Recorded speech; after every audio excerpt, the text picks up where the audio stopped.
Good morning students. जैसे कि आप सब जानते हो, कोरोना वायरस की वजह से आपके स्कूल्स वगैरह सब जगह बंद हैं, ऑल ओवर इंडिया बंद है। बट खास करके जो क्लास 10th में अभी आए हुए हैं उनकी स्टडीज को बहुत ही इफेक्ट हो सकता था। ये सोचते हुए आपके स्कूल ने, न्यू प्रभात स्कूल ने सोचा है कि आपको ऑनलाइन थोड़ा गाइडेंस दिया जाए ताकि आपके स्टडीज में जैसे आप स्कूल में आए तो वो लैक न करो आप, और ये टाइम आपका यूजफुल कर सको, आपका जो भी डाउट्स हैं वो क्लियर कर सकें।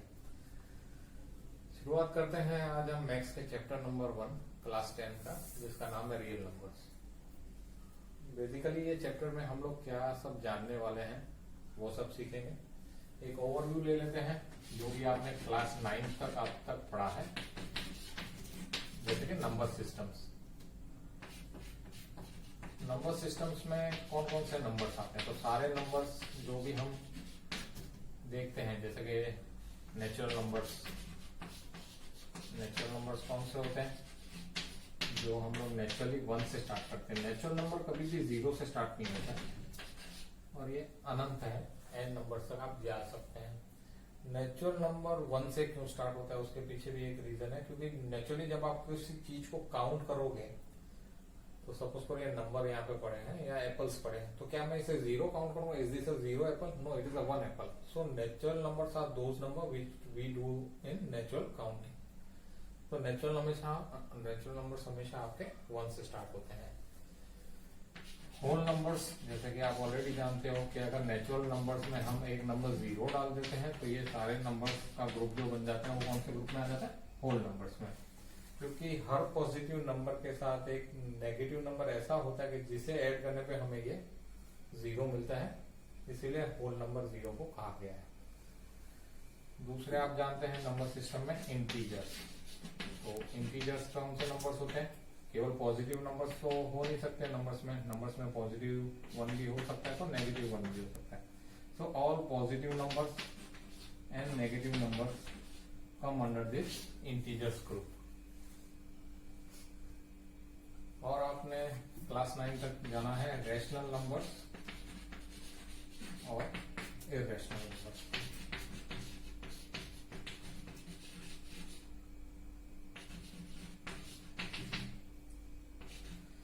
रैशनल नंबर्स वो नंबर्स होते हैं जिन्हें आप p/q के फॉर्म में शो कर सकते हैं, और इररेशनल नंबर्स वो होते हैं कि जिन्हें आप p/q के फॉर्म में शो नहीं कर सकते। अब ये p/q का फॉर्म क्या होता है? जब भी हम मैथ्स में अल्फाबेट लेते हैं ABCD या आपका XYZ या PQR, जो भी आप लेते हैं, तो ये क्या है? ये भी कोई ना कोई नंबर्स है। बट अगर मैं बोलना चाहूं कि मैं 2 अलग अलग नंबर ले रहा हूं तो आप कैसे कहेंगे या कैसे आप उसे अपने माइंड में ला सकते हैं? तो हम 2 अलग अलग अल्फाबेट्स ले लेते हैं, जैसे P और Q हो सकते हैं वो 2 नंबर, A या B हो सकता है वो 2 नंबर। तो हम लोग रैशनल नंबर का एक फिक्स फॉर्म दिया गया p/q में, मतलब ऊपर वाला नंबर p के फॉर्म में होगा और नीचे वाला नंबर q, मतलब वो नंबर p के जैसा ना होगा, उसका अलग होगा। जैसे कि एग्जांपल 3/4, 7/9। तो यहाँ पे कैसा है कि जो न्यूमरेटर है वो एक अलग नंबर है, डिनोमिनेटर है वो एक अलग नंबर है। सिमिलरली हर नेचुरल नंबर को आप 2/1, 9/1 ऐसे शो कर सकते हो। तो every natural number comes under the form of rational numbers। अब रैशनल नंबर्स में 2 पॉसिबिलिटीज होती हैं। एक तो जब आप इन नंबर्स को डिवाइड करेंगे तो आपको डेसिमल आंसर्स आते हैं। अब डेसिमल में भी कुछ तो रिकरिंग होते हैं। रिकरिंग का कहने का मतलब है उनके जो नंबर्स होते हैं वो रिपीट होते हैं। जैसे कि 1/3, मतलब जब हम 1 को 3 से डिवाइड करते हैं तो हमारा आंसर आता है 0.3333, और ये नंबर कंटिन्यू रहता है। So this type of number are called recurring numbers or repetitive numbers. So we can do the recurring numbers. कुछ होता है ग्रुप में आते हैं नंबर, जैसे कि जब आप डिवाइड करते हो, एक तो फिक्स डेसिमल हो गया 1/5, तो आपका हो गया 0.2, इसके बाद कोई नंबर नहीं आ रहा है, तो these are called fixed decimals। और एक होते हैं नंबर जो ग्रुप में पैटर्न्स में आते हैं, जैसे कि 1/7। तो इसमें कैसा होता है कि ये आपके नंबर 1, 4, 2, 8, 5, 7। अब इसके बाद अगर आप इस नंबर को और डिवाइड करते जाओगे तो आपको ये पूरे डिजिट्स रिपीट होते हुए लगेंगे।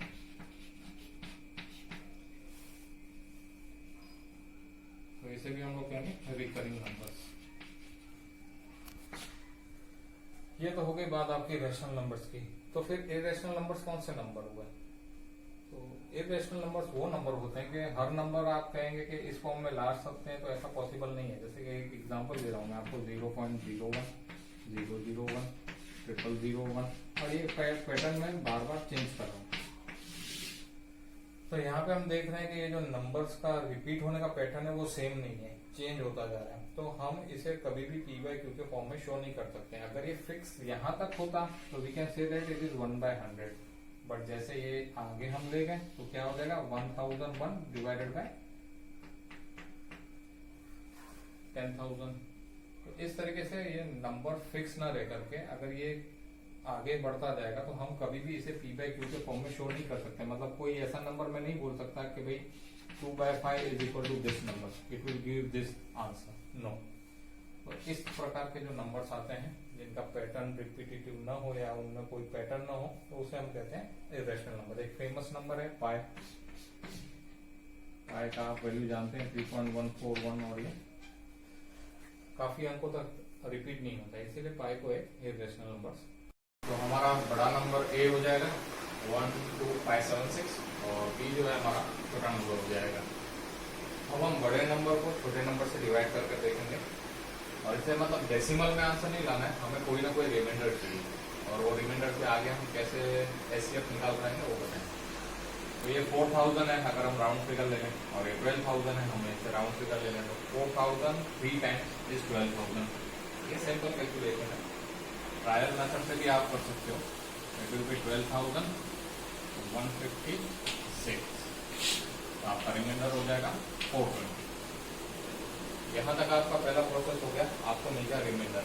अब मैंने कहा था कि जो रिमाइंडर मिलेगा उससे ही हम आगे बढ़ेंगे। तो आपका रिमाइंडर कौन सा है, 420। अब हम इसको 405 को इससे डिवाइड करेंगे, और ये आपका क्या हो जाएगा, ये आपका उन्नत साइड आ जाएगा 405 को। हमें एक और मल्टीपल ढूंढना पड़ेगा। राउंड फिगर ले लूँ 400, 4000 मतलब 10 टाइम्स, बट 10 टाइम्स जा नहीं पाएंगे, इसके लिए हम इसे ले लेंगे 9 टाइम्स। तो 9 4 3600 प्लस 180, 3600 प्लस 180, आपका फिर से एक रिमाइंडर बच जाएगा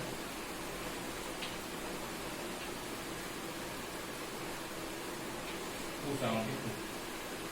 अगेन ये प्रोसेस से आपको क्या करना है, इस रिमाइंडर से इसके प्रीवियस जो डिवीजन है उससे आपको डिवाइड कर देना है। तो 420 का 272 से डिवाइड करेंगे। अब ये 1 टाइम्स ही जा सकता है, क्योंकि 270 का डबल 540 होगा। तो आप इसे माइनस करेंगे फिर से, आपका बच जाएगा यहाँ पर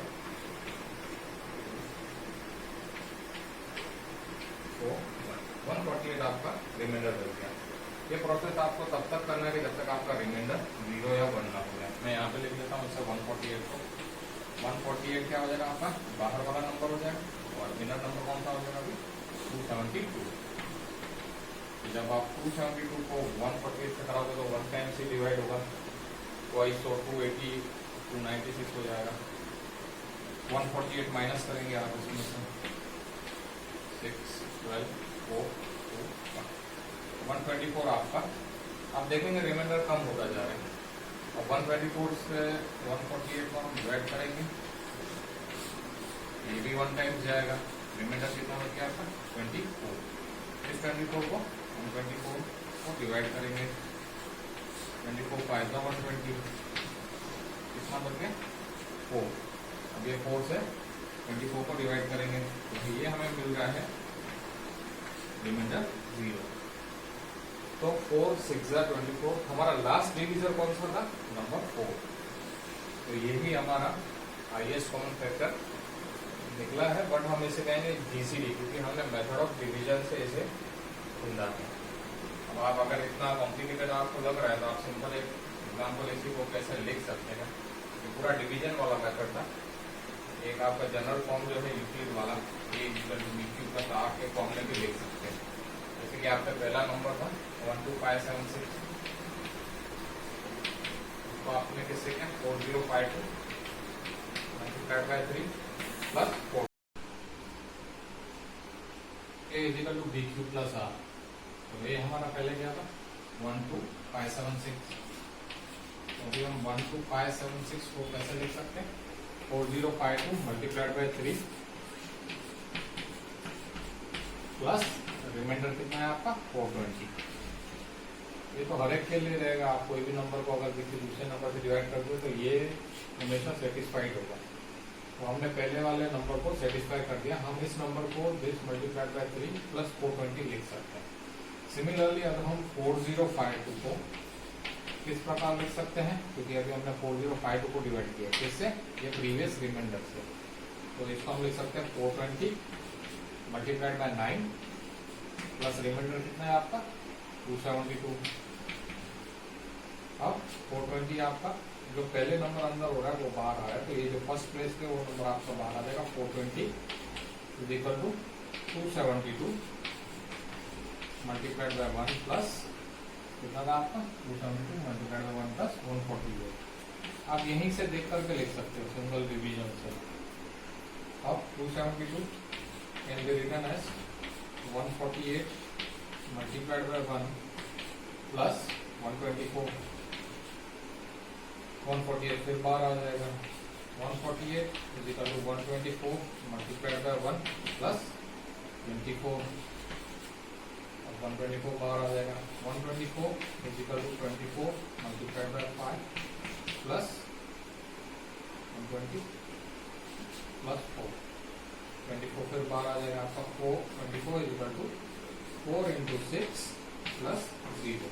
आप देखेंगे रिमाइंडर 0 होगा। और एक और आप देख सकते हैं कि रिमाइंडर हमेशा यहाँ पे कम होता जाएगा। अगर रिमाइंडर कहीं पे आपका सेकंड स्टेप या थर्ड स्टेप में ज्यादा हो रहा है तो आपका कहीं पे डिवीजन में मिस्टेक है। एक और बात, अब ये जो लास्ट डिविजर था या लास्ट नॉन जीरो रिमाइंडर, वो ही आपका इन दोनों नंबर का जीसीडी है, ग्रेटेस्ट कॉमन डिविजर।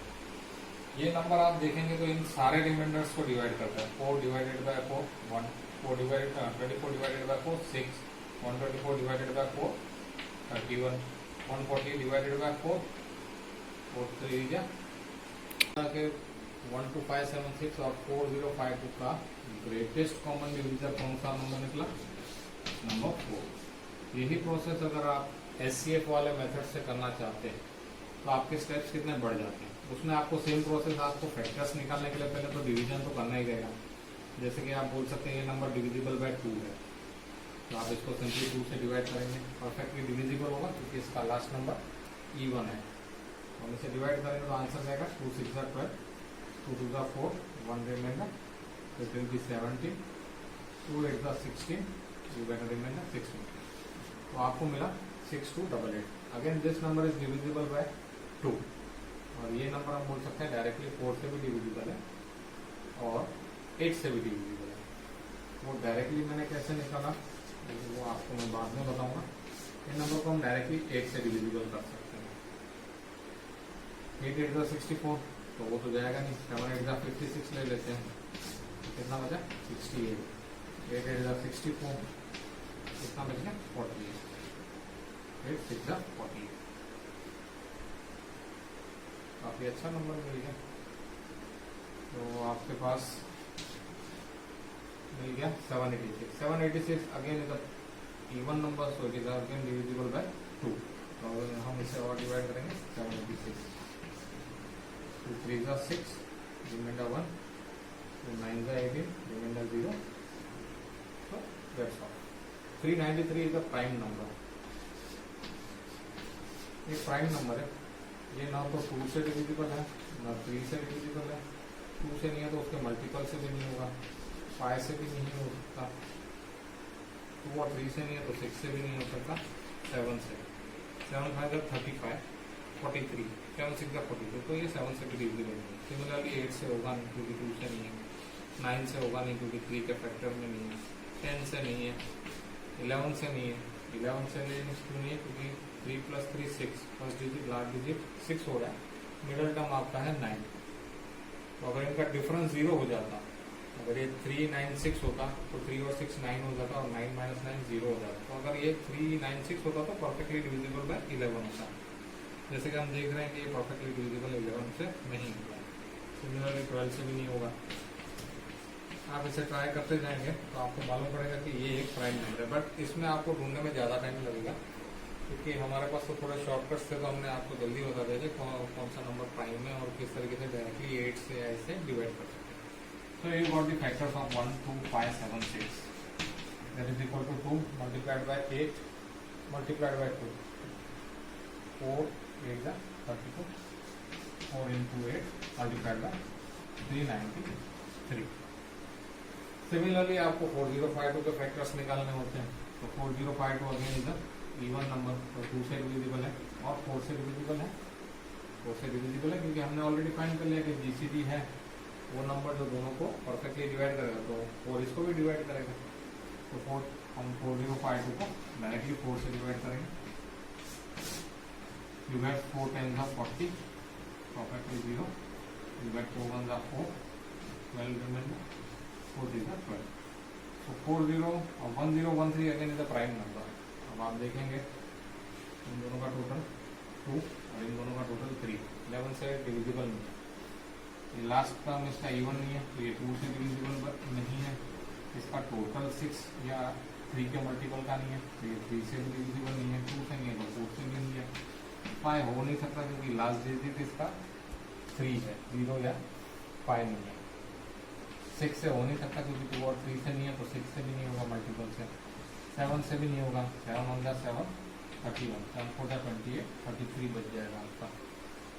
तो ये 7 से भी नहीं है, 8 से भी नहीं है। तो आप जैसे जैसे इसे ट्राई, हमें क्या करना पड़ रहा है, हमें एक नंबर पे कौन से फैक्टर्स हैं उसको ट्राई करना पड़ रहा है। ट्रायल एंड बेसिस पे हम उसके फैक्टर्स निकाल रहे हैं। तो ठीक है, हमें ये सिंपली मिल गया कि 4052 is the multiple of directly 1013 into 4। तो हम डायरेक्टली लिख लेते हैं। It is 4052 is equal to 1013 multiplied by 4. So you get it. The highest common factor is 4. But इस प्रोसेस में आपको मल्टीपल डिविजन्स करने होते हैं, जबकि जीसीडी में क्या था, आपको दिए गए नंबर्स को आपस में डिवाइड करके उनके रिमाइंडर से हमें जीसीडी मिल रहा था, जो कि हार्डली 5 to 7 स्टेप्स में आपको ढूंढ के दे देगा। बट अगर ये और भी मल्टीपल्स होते हैं ऐसे कोई प्राइम नंबर्स के, तो प्राइम नंबर्स के डिवीजन के लिए आप देख रहे हैं कितना मुश्किल होता जा रहा है कि ये 17 से होगा या नहीं, 29 से होगा या नहीं, तो ये बहुत हार्ड हो जाता है। तो बट उसके लिए यूक्लिड ने ये कहा कि हमें जो रिमाइंडर बचता है वो काफ़ी काम आता है इस प्रोसेस में जीसीडी के ढूंढने में। एक और एग्जांपल ले लेते हैं, नंबर 1771 एंड 5313। तो यूक्लिड क्या कहता है कि जो भी हमारा बड़ा नंबर है वो आपका डिवीजन हो जाएगा और जो छोटा नंबर वो आपका डिविजन हो जाएगा। मतलब हम बड़े नंबर को छोटे नंबर से डिवाइड करेंगे। तो पहला स्टेप है आपका 5313 को आप 1771 से डिवाइड करेंगे। अब 17 3 का 51 होता है, हम डायरेक्टली 3 का मल्टीपल ले लेंगे तो कितना हो जाएगा 1771 multiplied by 3, you get 3, 7 3 is 21, to carry over 3 and 5313। तो हमें डायरेक्टली ये इसका परफेक्टली डिविजिबल मिल गया, तो ये 3 टाइम्स इसकी वैल्यू है। तो इससे ज़्यादा तो और कोई इसे डिवाइड नहीं कर पाएगा। लेट्स सी रिमाइंडर कितना बच गया 0। तो जो फर्स्ट एंड पे आपको डायरेक्टली रिमाइंडर 0 दे देगी वो नंबर कौन सा था 1771। तो this is the GCD of this 2 number. तो यही वो बड़े में बड़ा नंबर है जो दिए गए दोनों नंबर को परफेक्टली डिवाइड करेगा। आप लिखोगे कैसे इसे, GCD of 5313 1771 is equal to 1771। मतलब GCD of given number A B, जहाँ ए बी से बड़ा है, कंडीशन हम लोग ये लेते हैं A is greater than B. So the greatest number is 1771 which will perfectly divide both of this number. 1771 into 3 करेंगे तो ये नंबर आ जाएगा और 1771 इंटू 1 करोगे तो ये नंबर आ जाएगा। इससे बड़ा और कोई नंबर हो नहीं सकता क्योंकि वो फिर इसे डिवाइड नहीं करेगा परफेक्टली। तो ये एक और एग्जांपल था जिसने फर्स्ट स्टेप में ही आपको बता दिया, आपको ना तो इसके फैक्टर्स निकालने पड़े ना इसके फैक्टर्स, बट इसने डायरेक्टली आपको बता दिया फर्स्ट स्टेप में कि ये इसका मल्टीपल है और यही इसका जीसीडी रहेगा। जैसे कि आपने देखा पिछले एग्जांपल में हमने जो ढूंढा था वो था GCD that is greatest common divisor.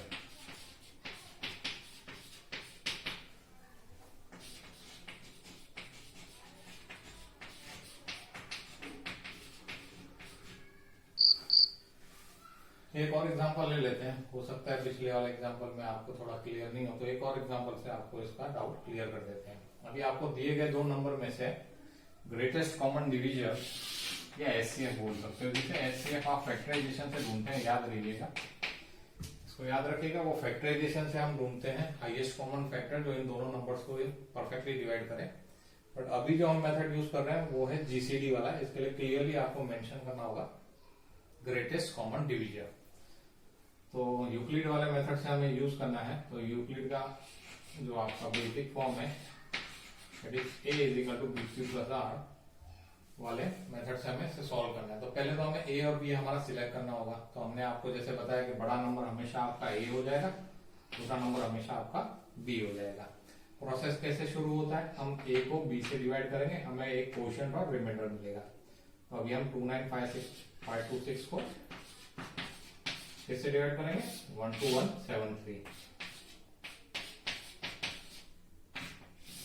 Numbers काफी बड़े हैं, आप देख रहे हैं, जैसे कि इनके फैक्टर्स निकालना बहुत मुश्किल है। बट अगर हम इसको इस तरीके से देखें कि ये 12,000 है और ये 30,000 है, हम राउंड फिगर ले लेते हैं, उससे क्या होता है कि हमें अंदाजा आ जाता है कि कितने टाइम्स हमें मल्टीप्लाई करना है। 12 टाइम्स का डबल लूंगा तो 24,000 हो जाएगा, 3 टाइम्स ले लूंगा तो 36, तो ट्वाइस से ज्यादा मैं जा नहीं सकता। तो मैं कितना ले लूंगा यहाँ पर, ट्वाइस, 24, 200, 140 और 6। इसको हम सब्ट्रैक्ट करेंगे, कितना मिलेगा, 6 माइनस 6 इज 0, 5 का एक कैरी ओवर यहाँ ले लेंगे, 12 minus 4 is 8, 4 minus 3 is 1, 9 minus 4 is 5। हमारा पहला स्टेप हो गया, हमने इस बड़े नंबर को दिए गए छोटे नंबर से डिवाइड किया और हमें एक रिमाइंडर मिला। अब इस रिमाइंडर से हम किसको डिवाइड करेंगे, उसके प्रीवियस डिवीजन को, दैट इज 12173। अब हम देख रहे हैं कि ये 5000 है और ये 12,000 है। हमेशा राउंड फिगर लोगे तो आपका क्या माइंड में क्लियर होगा कि आप 3 टाइम्स नहीं ले सकते हो। 5000 multiplied by 3 times will give you 15,000, तो हम ट्वाइस ही ले पाएंगे इसमें भी। तो वी अगेन टेक ट्वाइस, 5 2 10, 180 का डबल कितना हो जाएगा, 360। ये मल्टीप्लीकेशन में डायरेक्ट कर रहा हूं, मैं आपको ये भी बता रहा हूँ मल्टीप्लीकेशन में डायरेक्ट कैसे करता हूँ। पहले मैं 5000 का डबल ले लेता हूँ 10,000, 180 का डबल ले लिया 360। इस तरीके से मैं उसे डायरेक्टली मल्टीप्लाई कर रहा हूँ। आप आपके जनरल मेथड से भी मल्टीप्लाई करके सब्ट्रैक्ट करके देख सकते हैं बाद में।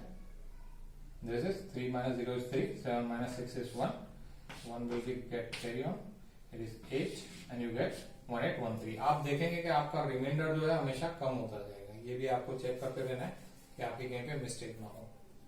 तो हमें मिल गया 1813। अब हम क्या करेंगे, इसको 5180 को इससे डिवाइड करेंगे, दिस 5180।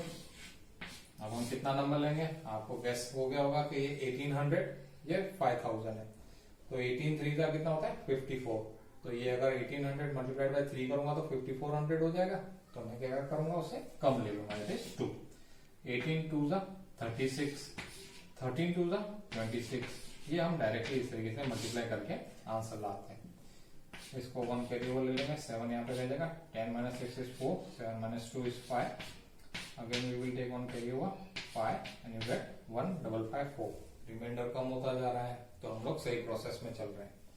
1554 से हम किसको डिवाइड करेंगे, अगेन 1813। अब प्रोसीजर क्या है, बहुत ही आपके लिए सिंपल हो जाएगा। आपको पता है कि ये 1 टाइम ही होगा, ट्वाइस तो हम ले नहीं सकते हैं, तो डायरेक्टली हम इसे सब्ट्रैक्ट कर लेंगे। तो हम यहाँ से ले लेंगे carry over 13, 9 plus 4 is 13, you take a carry over 10, 10 minus 5 is 5, 7 minus 5 is 2। Reminder फिर कम हो गया, आप देख सकते हैं। 259 से हम किसको डिवाइड करेंगे, 1554 को।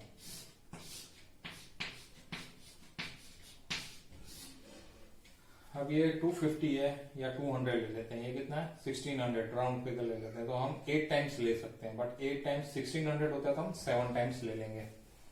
आपको ये भी बता रहा हूँ कि कितना फास्ट हम लोग विदाउट ट्रायल और उसके हम बता रहे हैं कि किस तरीके से हम सीधा 7 नंबर पर पहुंच गए। उसका रीजन क्या है वो भी मैंने आपको बता दिया। 7 200 था 1400, 1400 प्लस 350 इट विल बी 1750। तो 7 टाइम्स हम नहीं ले सकते हैं, क्योंकि हमने देखा कि 25 into 7 कितना हो जाएगा आपका। एक बार आपको रफ करके बताऊंगा क्यों नहीं ले सकते, क्योंकि 7 200 टाइम्स कितना हो जाएगा 1400, 750 टाइम्स कितना हो जाएगा 350। तो ये कितना हो जाएगा 1500 से ज्यादा, तो हम ये नहीं लेंगे, हम 6 टाइम्स ट्राई करेंगे। 6 टाइम्स भी आपका ज्यादा हो जाएगा, क्योंकि 250 into 6 is 1500, ये परफेक्टली डिविजिबल हो गया आपका, रिमाइंडर विल बी 0। आप ट्राई कर सकते हैं। 259 multiplied by 6, 9 6 54, carry over 6 5 30 plus 5, 6 2 12 plus 6।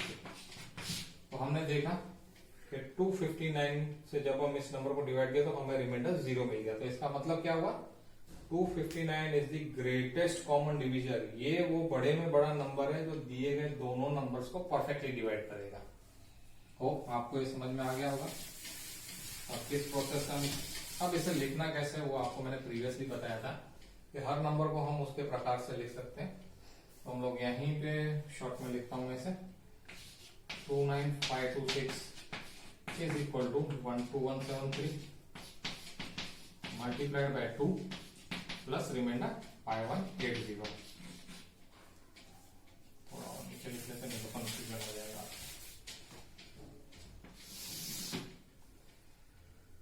Okay, 29526 is equal to 12173 multiplied by 2 plus 5180। Again क्या होगा, ये 12173 बाहर आ जाएगा, क्योंकि हमने इसे किससे डिवाइड किया, इसके रिमाइंडर से। 5180 मल्टीप्लाइड बाय कितना लिया था हमने, ट्वाइस, प्लस रिमाइंडर कितना बचेगा 1813। सारे डिजिट आपके सामने हैं, बस आपको उसको लिखने आना चाहिए। अब ये नंबर हमारा बाहर आ जाएगा, 5180 is equal to 1813 remainder multiplied by कितना किया था हमने, ट्वाइस किया था, और हमें रिमाइंडर कितना मिला था 1554। ये ध्यान रखिएगा, रिमाइंडर हमेशा कम होता जाएगा। अब आपका 1813 बाहर आ जाएगा, that is equal to 1554 multiplied by 1 plus कितना रिमाइंडर बचा 259। 1554 आपका बाहर आ जाएगा, that is equal to 259 multiplied by 6 plus 0। तो लास्ट नॉन जीरो रिमाइंडर कौन सा है 259। तो ये क्या हो जाएगा आपका जीसीडी, या आप ये बोल सकते हैं कि जो लास्ट नंबर जिससे हमें रिमाइंडर 0 मिला वो ही इसका जीसीडी है, दैट इज 259। कैलकुलेटर्स में आप चेक कर सकते हैं। अगर आप इसके फैक्टराइजेशन करने बैठते हैं तो मैंने ये प्राइम नंबर्स के मल्टीप्लीकेशन वाले नंबर लिए जो कि हायर देन 19 है, तो आपके लिए काफी डिफिकल्ट होता है अगर आप इसे फैक्टराइजेशन से ढूंढना चाहते हैं, क्योंकि ये नंबर ना तो डायरेक्टली 2 से डिविजिबल है, 3 से डिविजिबल है, 5 से, 7 से, 9 से, वो सब मैंने नंबर्स अवॉइड किए हैं। हो सकता है 7 से हो, बट फिलहाल आप इतना लॉन्ग प्रोसेस नहीं जा सकते। 37 से मैंने स्टार्ट किया था इसे।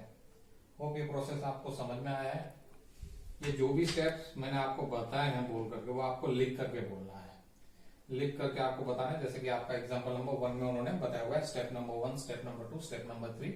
अगर उन्होंने कहा हो कि यूक्लिड एल्गोरिथम मेथड से आपको सॉल्व करना है। अब हम देखेंगे आपके टेक्स्ट बुक का पेज नंबर 6 पर दिया गया एग्जाम्पल नंबर 2। इसमें हम लोग किस तरीके से यूक्लिड डिवीजन एल्गोरिथम को यूज करके कुछ प्रूव करेंगे वो आपको सिखाया जा रहा है। एग्जाम्पल नंबर 2 में कहा जा रहा है कि show that every positive even integer, क्या कहा जा रहा है, पॉजिटिव इवन इंटीजर, मतलब सारे जो नेगेटिव इंटीजर्स हैं वो तो आप अवॉइड करने हैं, जैसे कि -1, -2, ये सारे के सारे उन्होंने कैंसिल कर दिए। पॉजिटिव इवन नंबर आपके कौन कौन से हो जाएंगे फिर 2, 4, 6, 8, ये सारे आपके माइंड में आ जाने चाहिए। जैसे ही उसने कहा positive even integer, show that every positive integer is of the form 2q, मतलब हर positive number even number, sorry हर पॉजिटिव इवन इंटीजर या तो 2q के फॉर्म में है, और अगर वो पॉजिटिव ऑड नंबर है ये इसका फॉर्म है, पॉजिटिव ऑड इंटीजर वो किसके फॉर्म में होगा, वो कह रहे हैं 2q+1। मतलब कोई भी नंबर अगर आप लेंगे पॉजिटिव नंबर अब वो पॉजिटिव नंबर, आप नंबर सिस्टम में तो हम लोगों को पता है 1 2 3 4 हम कोई भी नंबर ले सकते हैं, है क्या? बट वो क्या स्पेसिफाई कर रहा है कि अगर वो पॉजिटिव इवन इंटीजर है तो वो कौन से फॉर्म में होगा? 2q। मतलब आपको पॉजिटिव नंबर कौन से? 2 4 6 8 जहां तक आप ले जाना, और आपके ऑड इंटीजर्स कौन से हो गए? 1 3 5 7। अब हमें बताना है कि अगर कोई भी पॉजिटिव इंटीजर है तो वो अगर इवन होगा तो 2q के फॉर्म में होगा, और होगा तो 2q प्लस 1 के फॉर्म में होगा। तो जैसे कि हमें यूक्लिड ने कहा है तो हम दो नंबर्स ले लेते हैं। पहले तो एक नंबर ले लेते हैं ए कौन सा नंबर होगा? A is an even integer. Suppose करो ए हमारा एक इवन नंबर है, तो आपके माइंड में आ जाना चाहिए 2 4 6 8, इस तरीके से नंबर आपके माइंड में आ जाना चाहिए। तो यूक्लिड डिवीजन के अकॉर्डिंगली तो हमें किस तरीके से वो फॉर्म मिलेगा? A is equal to B Q plus R. अब इवन नंबर है तो किससे डिवाइड होने वाला है? 2 से। तो हम इसे कैसे लिख सकते हैं? A is equal to 2q plus R. अब यहाँ पर रिमाइंडर की क्या पॉसिबिलिटीज है? रिमाइंडर हमेशा आपका कितना होगा? 0 होना चाहिए, तभी वो इवन नंबर होगा। अब आपको ये समझ में नहीं आ रहा होगा कि मैं कैसे कह रहा हूँ कि रिमाइंडर 0 होना चाहिए। सपोज करो कि जब हम 2 को 2 से डिवाइड कर दें तो परफेक्टली डिवाइड हो जाएगा। रिमाइंडर आपका कितना बना? 0। जब आप 4 को डिवाइड कर रहे हो तो कितना रिमाइंडर बचेगा? 0। बट जैसे ही आप 5 को डिवाइड कर रहे हो तो क्या हो गया? 2 टू द 4, रिमाइंडर कितना मिला? 1। 7 को आप डिवाइड कर रहे हो तो क्या हो रहा है? 2 3 द 6, रिमाइंडर कितना बचा? 1। मतलब जब हम ऑड नंबर को 2 से डिवाइड कर रहे हैं तो हमेशा हमारा रिमाइंडर कितना आ रहा है? 1। और जब हम इवन नंबर्स को 2 से डिवाइड कर रहे हैं तो हमेशा हमारा रिमाइंडर कितना आ रहा है? 0। ये बताता है कि जब रिमाइंडर 0 होगा तो वो नंबर इवन है, अगर रिमाइंडर 1 होगा तो आपका वो नंबर कैसा होगा? ऑड इंटीजर्स होगा। तो इसका मतलब रिमाइंडर की पॉसिबिलिटीज क्या कही थी उन्होंने, यूक्लिड ने, कि ये सेटिस्फाई कब होगा? Where r is greater than or equal to 0 but always less than b। तो रिमाइंडर की कितनी पॉसिबिलिटीज होगी? b कितना है आपका? 2, क्योंकि आप 2 से डिवाइड कर रहे हो इवन नंबर प्रूव करने के लिए। तो आपका रिमाइंडर 0 से बड़ा है या 0 के इक्वल है बट लेस देन 2। तो कितने रिमाइंडर बचे आपके पास? 0 1। 2 तो आएगा ही नहीं ना रिमाइंडर, वो तो परफेक्टली डिवाइड हो जाएगा। तो आपके पास रिमाइंडर की पॉसिबिलिटीज कितनी है? 0 या 1। तो या तो ये a is equal to 2q plus 0 मतलब कि 2q होगा, या तो a is equal to 2q plus 1 होगा। यहाँ पे r 0 लिया हमने, यहाँ पे r हमने 1 लिया, तो कितना हो गया? 2q plus 1। तो जब भी रिमाइंडर 0 होगा तो वो कौन से फॉर्म में है? इवन इंटीजर है, परफेक्टली डिविजिबल है ये 2 से। जब वो ऑड होगा, रिमाइंडर आपको 1 दे रहा है, तो वो कैसा है? Odd integer. तो यूक्लिड के मेथड से हमें ये मालूम पड़ रहा है कि if a is of form 2q then a is an even integer, क्योंकि ये परफेक्टली कोई भी नंबर आप लोगे ये 2 से डिवाइड हो जाएगा। जबकि यहाँ पे क्या होगा? ये तो 2 से डिवाइड हो जाएगा, लेकिन यहाँ पे रिमाइंडर कितना बचेगा? 1। होप आपको ये समझ में आएगा कि उन्होंने किस तरीके से कहा है कि एवरी पॉजिटिव इंटीजर, चाहे वो कोई भी नंबर हो, आप 10,000 ले लो, 1 लाख ले लो, जब आप उसे 2 से डिवाइड करेंगे, अगर रिमाइंडर 0 है आपका तो वो इवन नंबर है, और अगर रिमाइंडर 1 है तो वो कैसा है आपका नंबर? ऑड नंबर है। और उसका फॉर्म कैसा हो गया? 2q plus 1। उनका कहने का मतलब ये है कि आप कोई भी नंबर को 2q या 2q प्लस 1 के फॉर्म में लिख सकते हो। अब आप बोलोगे इसको सर 0 1 2 3 4 5 6 7 8 में हमको तो नहीं लगता है, तो पहला नंबर आपका कितना ले लेता हूँ मैं? 0 ले लेता हूँ सपोज करते। तो q जब 0 होगा, यहाँ पे q जब हम a is equal to 2q का फॉर्म है या 2q प्लस 1 का फॉर्म है, ये हमने प्रूव किया है। तो जब ये 0 है, 0 कब आएगा? ये कि जब q हमारा 0 होगा, क्योंकि 2 multiplied by 0 will give us 0। तो 1 कब आएगा? कि जब हमने q को 0 लिया हुआ है तो 2 मल्टीप्लाइड बाय 0 प्लस 1, तो ये तो 0 हो जाएगा। तो आपका पहला नंबर 0 मिल गया यहाँ पर, ये फिर आपको 1 मिल गया। फिर जब आप q1 लोगे, यहाँ पर q1 लेंगे तो कितना हो जाएगा? 2 1 जा 2, यहाँ पे कितना आ जाएगा? 2 1 जा 2 प्लस 1 3। तो आप देख रहे हैं 0 1 2 3। जब हम q को 2 ले लेंगे तो क्या हो जाएगा? 2 2 जा 4 और फिर 2 2 4 प्लस 1 5। आप देख रहे हैं सारे नंबर बन रहे हैं 0 1 2 3 4 5। आप जहां तक चाहें वहां तक इन नंबर्स को एक्सटेंड कर सकते हैं, बट हमेशा आप देखोगे कि जो भी इवन नंबर है उनका फॉर्म कैसा रह रहा है 2q, और जो भी ऑड नंबर है उनका फॉर्म कैसा रहेगा 2q प्लस 1। तो यूक्लिड डिवीजन एल्गोरिथम से हम ये भी प्रूव कर सकते हैं कि कौन से नंबर के किस प्रकार के फॉर्म में आ सकता है।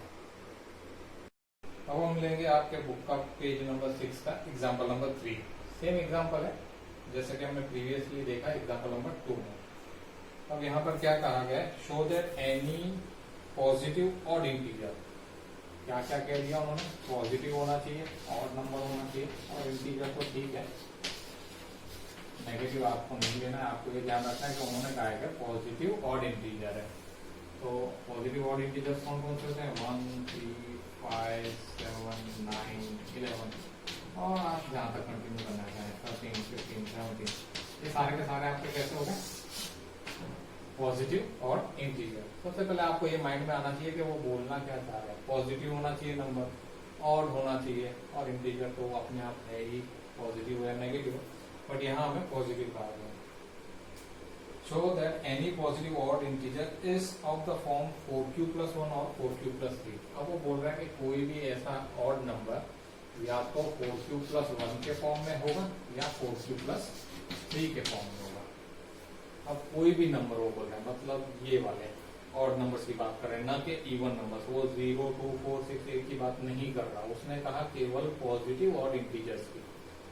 तो अगर हमें ये 1 लाना हो तो ये कैसे आएगा कि जब मेरा q अगर 0 होगा तो 4 0 हो जाएगा प्लस 1, तो मेरे को 1 मिल जाएगा।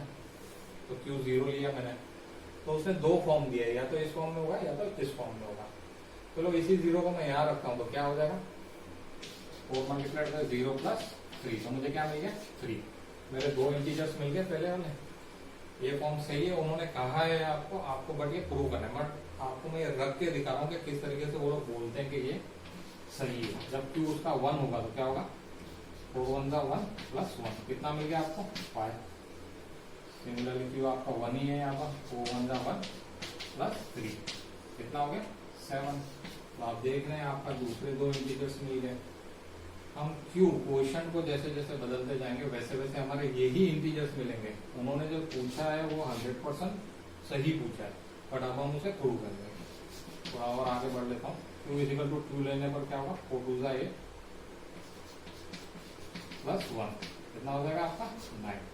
सिमिलरली 4 2 8 प्लस 3, कितना हो गया 11। तो हमें ये तो पता पड़ गया कि जो वो सवाल बोलना चाह रहा है वो सही है, बट हम इसे प्रूव कैसे करेंगे। इसे हमें प्रूव करना है आपके यूक्लिड वाले फॉर्म से। वो आपको कोई कंफ्यूजन नहीं है, किस तरीके से मैंने आपको बताया कि हर positive odd integer, positive odd integer इस फॉर्म में ही होंगे।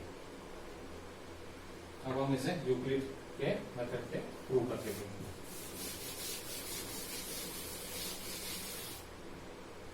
अब हमको किससे डिवाइड करने को कहा गया, ये हमारा डिवीजन हो गया 4, उससे पहले 2 था, अभी किससे डिवाइड करने का है हमको 4 से।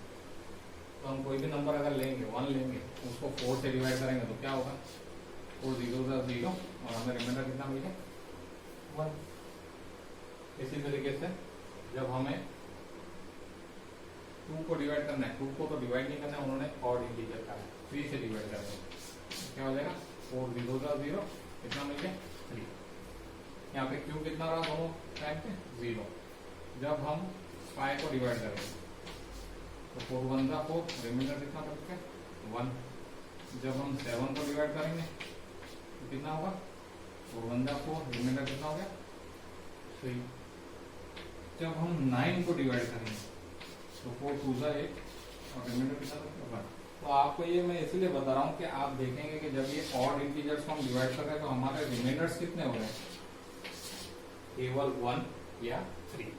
वैसे तो जब हम किसी भी नंबर को 4 से डिवाइड करेंगे तो 4 से जब आप डिवाइड करोगे तो कितने रिमाइंडर हो सकते हैं, रिमाइंडर या तो 0 हो सकता है, परफेक्टली डिविजिबल होगा तो।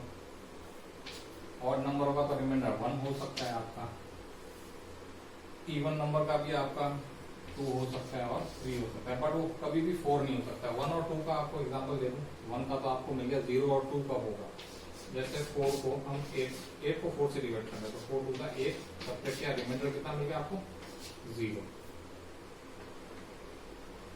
2 कब मिलेगा, जैसे कि ये इवन नंबर है, 4 टू का 8, रिमाइंडर कितना मिलेगा 2।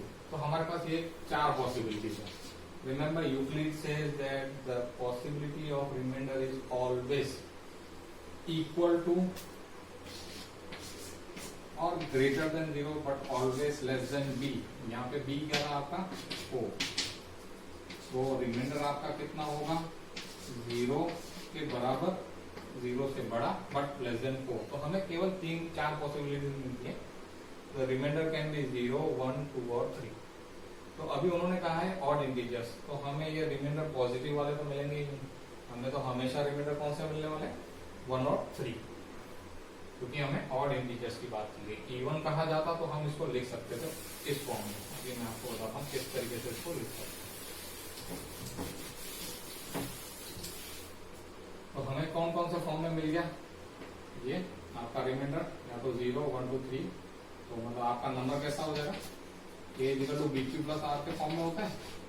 हमने किससे डिवाइड किया इसको 4 से, तो 4Q plus 0, 4Q plus 1, 4Q plus 2 और 4Q प्लस 3, क्योंकि ये रिमाइंडर 0, 1, 2 या 3 हो सकता है। तो ए इन 4 प्रकार में दिख सकता है। बट जब भी हम रिमाइंडर 0 या 2 ले रहे हैं, तो ये नंबर 2 से डिविजिबल है। 4Q प्लस 0 क्या होता है 4Q होता है, तो ये 2 से डिविजिबल है, तो ये नंबर कैसा होगा इवन नंबर होगा हमेशा। सिमिलरली जब हम 4Q प्लस 2 लेते हैं, तो क्या होता है इनमें से 2 कॉमन निकल जाता है, 2Q प्लस 1 रहता है अंदर। तो ये नंबर भी कैसा है 2 से परफेक्टली डिविजिबल है, मतलब ये भी आपका नंबर कैसा है इवन। तो इवन मिला आपको यहाँ पे नंबर, और यहाँ पर इवन मिला। बट इवन की तो उन्होंने कहा ही नहीं था आपको, ऑड इंटीजर्स की बात की गई। तो ऑड कब मिलेगा कि जब उसका फॉर्म होगा 4Q प्लस 1 या 4Q प्लस 3।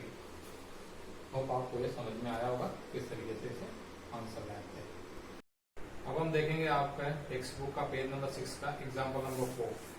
ये आपकी टेक्स्ट बुक का आपसे एग्जाम्पल है फॉर एक्सरसाइज नंबर 1.1 ना तो पूरे चैप्टर। इसके बाद आप इतने कैपेबल हो जाएंगे कि आप मेरे हिसाब से एक्सरसाइज 1.1 इजीली सॉल्व कर सकते हैं। Let's see example number 4। आप एग्जांपल बुक में से पढ़ सकते हैं, मैं डायरेक्टली आपको बताऊंगा क्या बोलना चाह रहा है एग्जांपल। शॉपकीपर सेल्स 420 काजू बर्फीज। तो हम आ गए 420 काजू बर्फीज।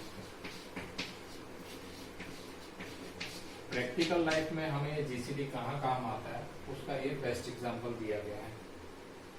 A sweet seller has 420 काजू बर्फी and 130 बादाम बर्फी। आपने देखा होगा कि जो फ्रूट स्वीट सेल्स करते हैं तो उन लोगों के यहाँ पे अच्छे से सजा करके रखते हैं, जो भी आपकी उनमें डिशेस में आप देखोगे, या उन्हें पैक करना होता है तो कितने पीसेस आएंगे, कितने वेट का होगा, और पैकिंग बार बार नहीं तो चेंज हो जाएगी, शेप्स चेंज होंगे। काजू कतरी आप देखते हो किस रूप में शेप में आती है, इसका शेप अलग होता है। अब उसे अगर इस तरीके से इक्वल पैकिंग वाला एक बॉक्स बनवाना हो तो वो कितने उसके अंदर इक्वली प्लेस कर सकते हैं, इस तरीके का सवाल होगा। She wants to stack them in such a way. Stack them in the way मतलब सजा के रखना। जैसे कि इस तरीके से उनकी प्लेट होती है, उसमें अगर आप देखोगे कि एक के ऊपर उन लोगों ने एक सजा करके रखी होती है, इसके ऊपर दूसरा। इस तरीके से वो जब आप देखते हैं, आपका प्रैक्टिकल जो है एक्सपीरियंस वो आपको अच्छे से बता सकते हैं कि किस तरीके से एक के ऊपर एक को रखते जाते हैं। तो स्टैक करना मतलब एक के ऊपर एक सजाना। She wants to stack them in such a way that each stack has the same number and they take up the least area of the tray। तो ट्रे के अंदर वो कम से कम जगह रोके और उनकी जो हाइट हो, ऐसा ना कि काजू कतरी की हाइट इतनी ऊंची हो जाए और वो बर्फी की इतनी रह जाए। वो चाहते हैं कि कस्टमर जो हो उसे इक्वल लगे, जो उसके पास मटेरियल है वो दोनों सेम लगे। No doubt you can see that there is a lot of variance in the quantity of both of this, but आप ये समझ सकते हैं कि वो दिखाना क्या चाहता है कि इसकी रोज ज्यादा हो जाएंगी बट ये हाइट में दोनों इक्वल लगे, ताकि कस्टमर को ये लगे कि उसके पास इक्वल मटेरियल है, ना कि कोई कम है या कोई ज्यादा है। ये एक बिजनेस का उनका तरीका है और ये अट्रैक्ट भी करता है। अगर सोचो किसी ने यूं ही रख दी हो और किसी ने सजा के रखी, तो आप किसके पास जाओगे? नेचुरली जिसने अच्छे से सजा करके रखी हो। So she wants to stack them in such a way that each stack has the same number. वो उनकी जो हाइट होगी वो सेम नंबर की वजह से ही होगी। एक के ऊपर एक जब वो रखेंगे तो अगर मैं यहाँ पे केवल 2 रखूं तो क्या वो अच्छा लगने वाला? नहीं लगने वाला। यहाँ पे भी 3 का होगा, तभी वो इक्वल और अच्छे से आप प्रेजेंट कर सकते हैं। तो इन शॉर्ट वो क्या चाहते हैं? उनका जो स्टैकिंग हो वो किस प्रकार से होगा? जीसीडी से हमें मिल सकता है। What is the number of that can be placed in each stack for this purpose. तो कितनी हाइट तक कितने पीसेस उसे इस तरीके से रखने होंगे कि वो इक्वली दोनों बर्फी का और बादाम का और काजू का इक्वली स्टैक कर सके। तो वो इन शॉर्ट वो क्या चाहता है कि मैक्सिमम कॉमन डिविजर हो जिससे कि उसकी हाइट इक्वल है। अभी हम देखेंगे इसको जीसीडी, मतलब आपके पास 2 नंबर दे दिए गए अभी 420 और 130। तो जीसीडी क्या कहता है, कैसे मिलता है हमें?